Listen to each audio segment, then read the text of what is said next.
예, 총리님 그리고 우리 국무위원님들 또 정부 관계자분들 수고 많으십니다. 총리님께 말씀드리겠습니다. 네. 그 박근혜 정부 때 우리나라가 클라이밋 액션 트래커라는 데서 4대 기후학당에 포함됐던 걸 잘 아시죠? 예, 뭐 4대 예. 그 원인이 좋지 않은 칭호를 받았습니다. 예, 그 원인이 뭐였다고 생각하셔요? 예, 아무래도 저희들 석탄 발전이 제일 큰 그 원인이 그걸 지적받은 게 아닌가 싶습니다. 핵심적인 이유가 기존 정부가 감축 목표를 설정해 놨던 걸 폐기해 버렸어요. 그러니까 이명박 정부 때 했던 거를 박근혜 정부가 폐기해 버린 거죠. 그리고 또 1인당 온실가스 배출량이 급격하게 증가했던 거고.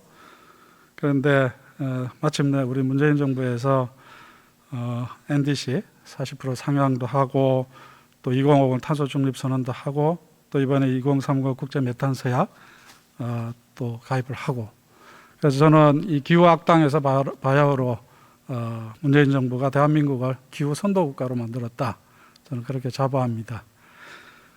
근데 이제 약속을 지켜야 되지 않습니까? 네, 그렇습니다. 국제사회에서. 그래서 결국은 이제 2022년 또 탄소 중립 예산 되게 중요하다고 저는 생각합니다. 이게 국제사회에 주는 큰 메시지이기도 하고 또 우리 국민들에게 주는 메시지이기도 하고 또 우리 정부가 앞으로 추진해야 될 정책 과제들을 얼마나 신뢰성 있게 추진할 것이냐, 이런 거에 대한 뭐랄까 담보 이렇게 생각하기 때문에요. 그래서 이제 유형별 예산 내역 18개 부처를 보니까 내년도에 1,187억 정도가 이제 책정이 됐습니다. 제 기분으로는 좀 부족하다고 생각하는데 일단은 출발이라고 생각하고 그렇게 넘어가죠. 그런데 제가 가지고 있는 문제의식이 하나가 있어요. 예, 22년도 탄소 감축 수단별 예산 내역. 그러니까 수단이라고 하면 탄소를 감축하기 위해서 에너지 전환도 해야 되고 또 산업에서 탄소 감축도 해야 되고 또 수송 분야도 해야 되고 건물도 해야 하고 등등등 있지 않습니까? 예. 탄소 배출을 부문별 온실가스 배출량을 보면은 가장 많은 데가 역시 산업이죠. 그리고 그 발전 분야고 그리고 수송 그리고 건물 등등 이렇게 가는데 이번에 이제 NDC에서 이 감축률을 보면은 전환이 제일 많고 그다음에 수송 그다음에 산업 순서가 이렇게 돼 있어요. 그러니까 순서가 좀 이렇게 배출 순서하고 좀 다르죠. 그다음에 탄소 중립 시나리오로 보면은 전환, 산업, 수송 이렇게 되어 있습니다. 그러니까 이제 전환이 가장 산업 쪽이 가장 배출이 많은데 계획으로 보면은 이제 전환이 맨 앞에 가 있는 거죠. 우선은 이제 해결하기 쉬우니까 그렇게 갔던 것 같아요. 근데 이제 문제는 이제 22년도 예산을 이렇게 쭉 제가 분석을 해보니까 수송이 제일 예산이 많습니다. 그리고 전환, 그리고 산업. 그러니까 탄소 배출이 제일 많은 산업이 제일 꼴찌고, 그다음에 이제 수송이 이제 예산 배정이 제일 높게 돼 있는 거죠. 아마 그것은 이제 우리가 뭐 수소차라든가 또 뭐 이런 미래 모빌리티 산업 쪽에 우리가 또 전략 산업으로 육성을 해야 되기 때문에 그럴 것이다, 이렇게 저는 이해합니다만, 그러나 이 탄소 배출의 비중을 놓고 봤을 때는 이 순서가 조금 우리가 고민해야 될 그런 순서가 아닌가, 저는 그런 생각이 들어요. 총리님이 어떤 의견을 가지시는지. 뭐 의원님 아시겠습니다만 우리 산업계가 아직도 이 문제의 심각성이라 할까, 또 이렇게 변해가는 어떤 세계 경제의 흐름, 뭐 말로는 ESG라고 이야기를 하지만 그 문제에 대한 어떤 대응이라든가 이런 게 좀 아직은 미진한 것 같습니다. 그래서 이분들이 지금 세계의 변화를 지켜보게 될 것입니다. 그래서 이번에는 사실상 저희들로 하여금 산업에게다가 너무 과도한 의무를 부과하기에는 지금 산업계가 도저히 감당하기 어렵다라는 그런 게 있어서 이번에는 순서를 이렇게 배열을 했습니다만은, 그리고 의원님 말씀드린 대로 뭐 저 부분에서 어떤 큰 변화가 일어나지 않고는 이게 국제사회하고의 약속, 마침내 2050 탄소 중립을 도달할 방법이 없으니까 의원님 그렇게 봐주시면 어떨까 싶습니다. 그러니까 이제 제가 문제 제기를 하는 거는 산업계의 입장은 이해하지만 정부의 의지는 그쪽에 대한 지원 정책에서는 좀 더 가감해질 필요가 있겠다라는 취지에서 예산이 너무 가소 배정되어 있는 게 아니냐, 그 순서가 좀 문제가 있는 게 아니냐, 이런 문제 제기를 하는 거고요. 네. 그래서 이제 큰 틀에서 이제 놓고 보면 그런데 제가 이제 뭐 지난번 국정감사 때도 제가 속해 있는 상임위원회에서 많은 질의를 했습니다만은 이 탄소 중립이 실현되기 위해서는 제가 생각하는 세 가지 핵심 이슈가 있다고 저는 생각합니다. 그게 뭐냐면은 석탄 발전소에 대한 우리 입장, 그러니까 언제 폐쇄할 거냐, 완전 폐쇄 시기에 대한 문제가 있고요. 또 하나는 산업 분야에서 약 40% 정도의 탄소 배출 비중을 차지하는 철강 산업에 대한 입장. 지금 그것은 이제 수소환원 제철로 해야 된다라는 것은 막 공통된 입장인 것 같고 유럽도 그렇고 포스코도 그런 입장을 가지고 있습니다만은 과연 그 속도가 어느 정도로 갈 것이냐의 문제가 있는 것 같습니다. 이 속도를 가능한 빨리 당겨야 된다라는 게 이제 제 주장이고요. 세 번째로는 재생에너지의 변동성, 간헐성 문제는 잘 아시지 않습니까? 이 문제를 해결하기 위해서는 수소 경제가 더 속도감 있게 진행이 돼야 되고, 이 수소 경제는 우리가 탄소 중립을 위해서도 중요할 뿐만 아니라 대한민국의 미래 선도 산업 또 성장 동력으로서도 우리가 적극적인 투자를 해 나가야 될 영역인데 이 수소 경제가 이루어지기 위해서 가장 전제가 되는 청정 수소 이 문제를 어떻게 할 것이냐 해결할 것이냐가 또 하나의 저는 숙제라고 생각합니다. 그래서 이 세 가지의 문제가 결국은 우리가 탄소 중립을 실현하는 데 있어서 핵심적인 3대 과제다. 저는 이렇게 주장을 하고 있고요. 그 각각에 대해서 제가 한번 의견을 여쭤보고 싶습니다. 석탄 발전 조기 폐쇄 문제와 관련해서 말씀드리면은 이번에 이제 탈석탄 동맹에 우리가 가입을 안 했지 않습니까? 동맹에는 가입을 안 했습니다. 예, 안 했는데 지금 이 동맹은 2030년을 탈석탄 시기로 보는 거죠. 그런데 현실적으로 우리는 그게 불가능하기 때문에 이제 가입을 안 한 건데 최근에 제가 국내 연구 자료를 하나 찾아보니까 카본 트래커라는 데하고 기후솔루션 충남대학교가 공동으로 해서 연구를 한 게 있습니다. 이 연구 결과에 의하면 이제 그래프가 나오는데요. 우리나라 석탄 발전소가 2030년 이후에는 수익성이 다 떨어진다라는 겁니다. 그래서 이게 좌초자산이 된다라는 거죠. 지금 예를 들면은 지금 원래 2046년에서 50년에 폐기하기로 되어 있는 발전소는 2030년부터 수익성이 줄어들고요. 아니, 수익성이 없습니다. 그 다음에 현재 건설 중인 신규 석탄 발전소 7개는 2035년에서 40년 사이에 수익성이 없어져요. 그러니까 뭐냐면 그때부터 적자라는 거죠. 적자라는 거는 이제 좌초자산이 된다라는 거죠. 자, 그러면은 이 2030년 이후부터 좌초자산이 되는 석탄 발전소를 우리는 지금 2050년에 다 폐기하겠다라는 계획을 갖고 있지 않습니까?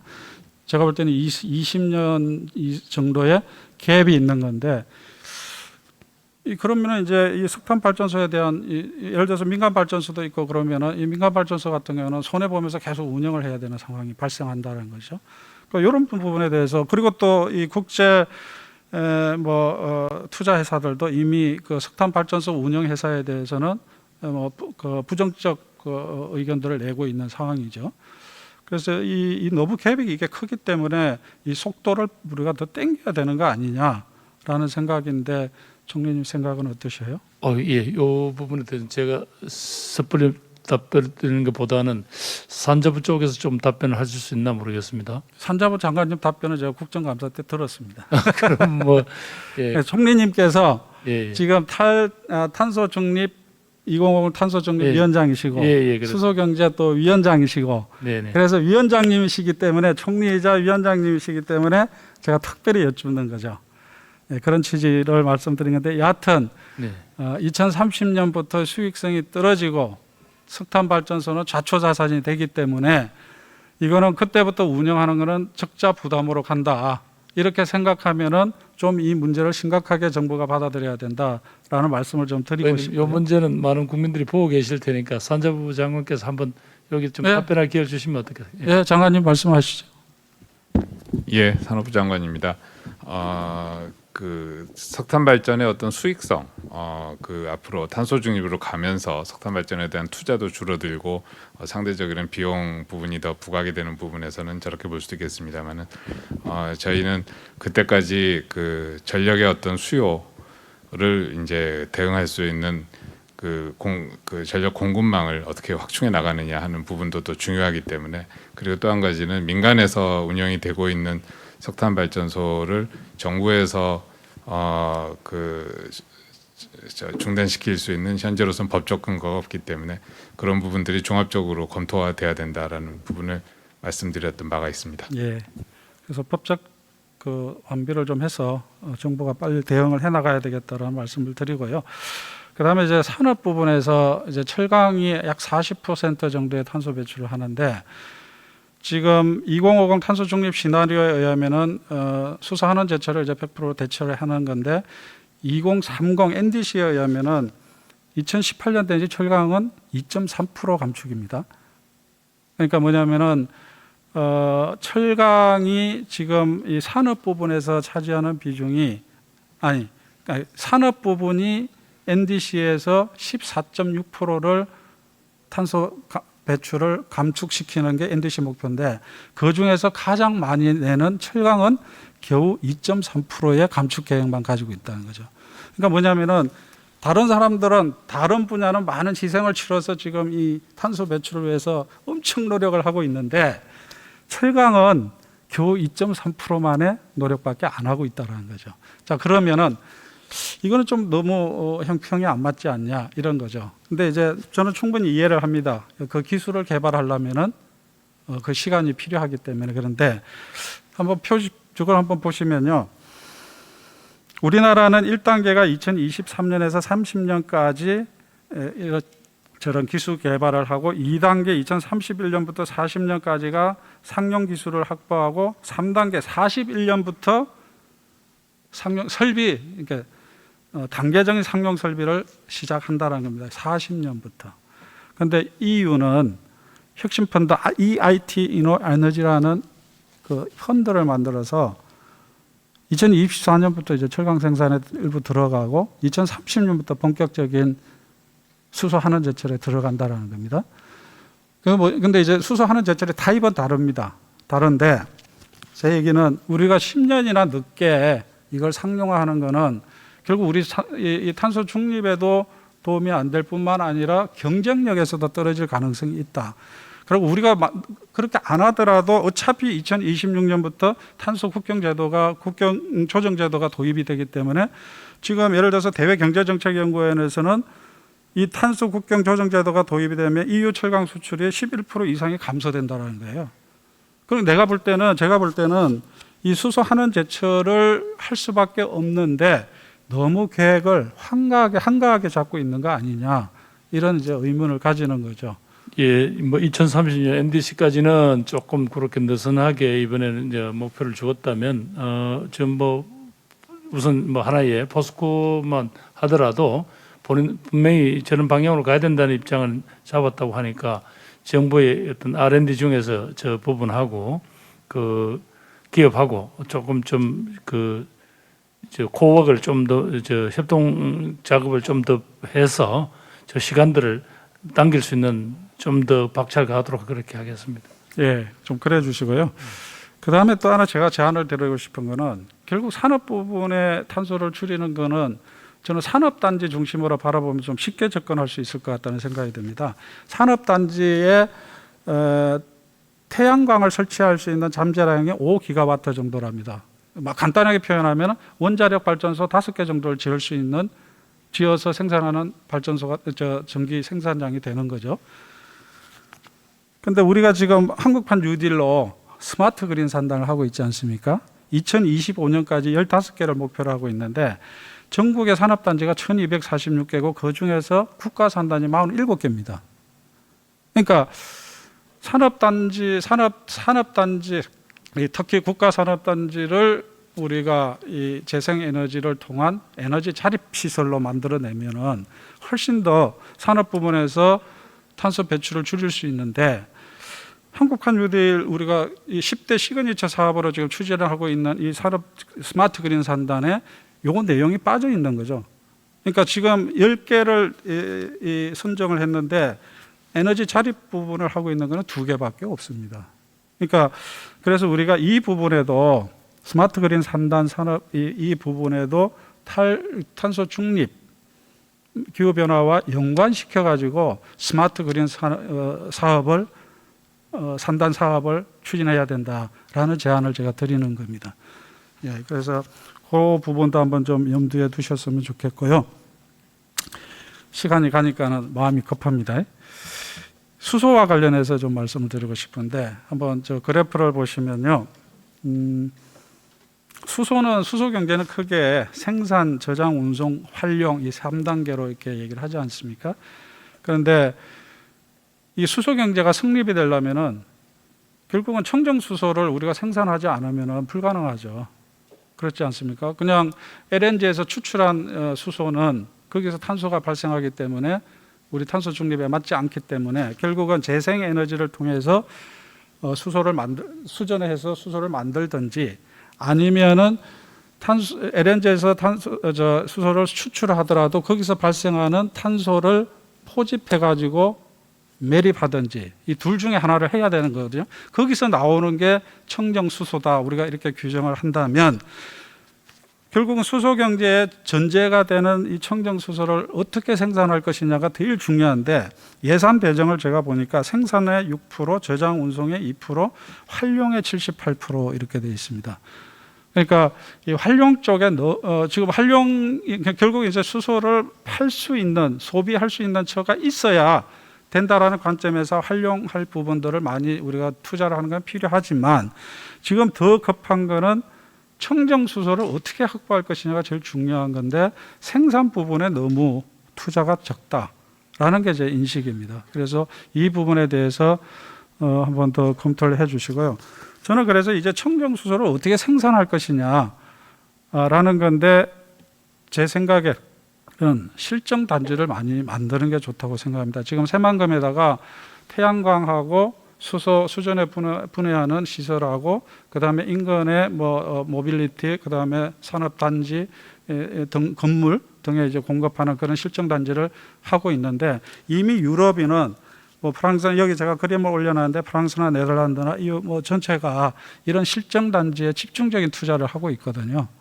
그래서 제 생각에도 지금 우리나라가 지금 22년도 예산에 총 6개 사업에 317억 정도를 투자하는 걸로 되어 있는데 너무 적다. 이 전제가 되는 수소를 생산하기 위해서는 더 과감한 투자가 필요하다.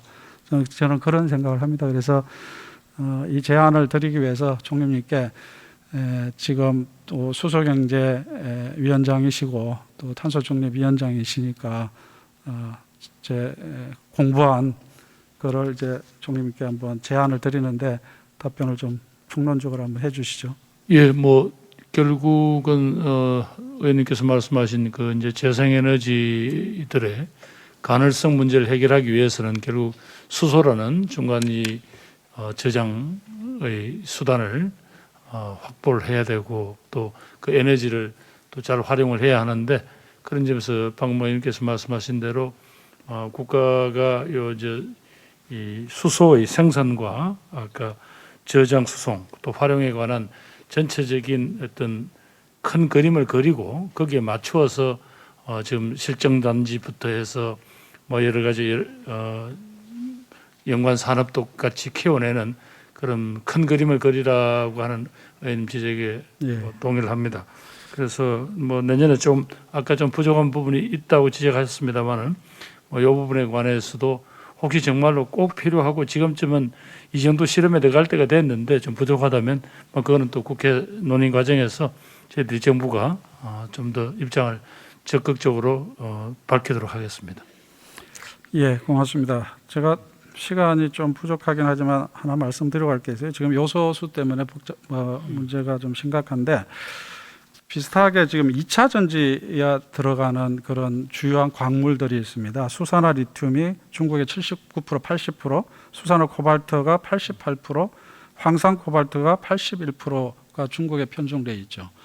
그러니까 이 문제, 이건 제가 볼 때는 이번에 요소수 문제와 봤을 때 이런 부분들도 우리 자원 안보적 차원에서 우리가 지금부터 심각하게 준비를 해야 된다라고 생각하는데, 이 희소건축 비축 일원화라는 문제가 있습니다. 그러니까 이게 감사원에서 2017년에 지적이 한 번 된 바가 있습니다. 그래서 조달청하고 그 광물자원공사하고 이 두 개가 자원 희소 광물을 비축하는 기관인데, 지금 이 기관인데 서로 협의도 잘 안 되고, 그래서 이제 감사원에서 지적이 있었고 또 필대 용역을 거쳐가지고 일원화하기 위한 그런 제안이 있었습니다. 그리고 기재부, 산업부, 조달청, 광물공사 이렇게 사자 간에 합의를 했던 사안이 있어요. 그런데 여태까지 그게 지켜지지가 않고 있습니다. 그러니까 2019년에 금속 자원 비축제도 개선 방안이라는 합의가 있었어요. 그런데 여태까지 이제 그러면 그때 조달청이 관리하는 금속 자원을 광물공사에 넘기는 건데, 넘기고 이제 이걸 일원화하는 거죠. 하는 건데, 이제 조달청에서는 이거를 유상으로 넘겨주겠다. 근데 광물자원공사는 돈이 없으니까 그냥 뭐 무상으로 달라, 아니면은 뭐 단계적으로 갚아 나가겠다, 이런 제안을 하는데 합의가 안 되고 있어요. 아니, 실현이 안 되고 있어요. 그래서 이게 희소금속 비축 일원화 이 정책이 지금 우리의 자원, 광물 자원을 우리는 지금 이제 자원 안보라는 관점에서 관리를 해 나가야 되지 않습니까? 그러면 이 관리하는 시스템이 빨리 정비가 될 필요가 있다고 저는 생각을 합니다. 그래서 그 부분도 한번 총리님이 챙겨봐 주시면 고맙겠습니다. 예, 알겠습니다. 근데 혹시 의원님 허락하시면 조달청장으로 하여금 이 상황을 좀 그래도 짧게라도 좀 보고할 시간을 주시면 어떨까 싶습니다. 네, 위원님, 조달청장입니다. 위원님 말씀하신 대로 그 4개 부처가 합의를 해서요, 그 방안을 추진하고 있습니다. 그래서 22년에까지 이관하는 것을 추진하고 있고요. 그 중간에 그 조달청과 광해공단 간에 공동 관리 기준을 만들어서 그 차질이 없도록 준비하고 있다는 말씀드립니다. 그런 이제 재정 당국과 좀 협의가 진행 중인 것으로 알고 있습니다. 예, 알겠습니다. 그 이제 전략물자로서의 어떤 그런 비축 문제, 그다음에 전략물자는 아니지만은 이번 요소수처럼 이렇게 우리 사회에 중요한 어떤 키 롤을 할 수 있는 그런 거에 대한 확보 문제나 아까 수입선이 이렇게 한쪽에 몰렸을 때 갖는 위험성, 이걸 이번에 저희들이 많이 깨달았으니까요. 아마 산업부가 보고하기로 한 80개 정도의 품목은 전략물자로 분류되지 않지만 이런 어떤 주의를 기울이고 해야 될 필요가 있다는 뭐 그런 결론을 얻은 것 같습니다. 하여튼 저희들 요거 꼼꼼히 살펴보겠습니다. 예. 네, 정태우 의원님 수고하셨습니다. 다음에는 비례대표이신 더불어민주당의 유정주 의원님 질의하시겠습니다.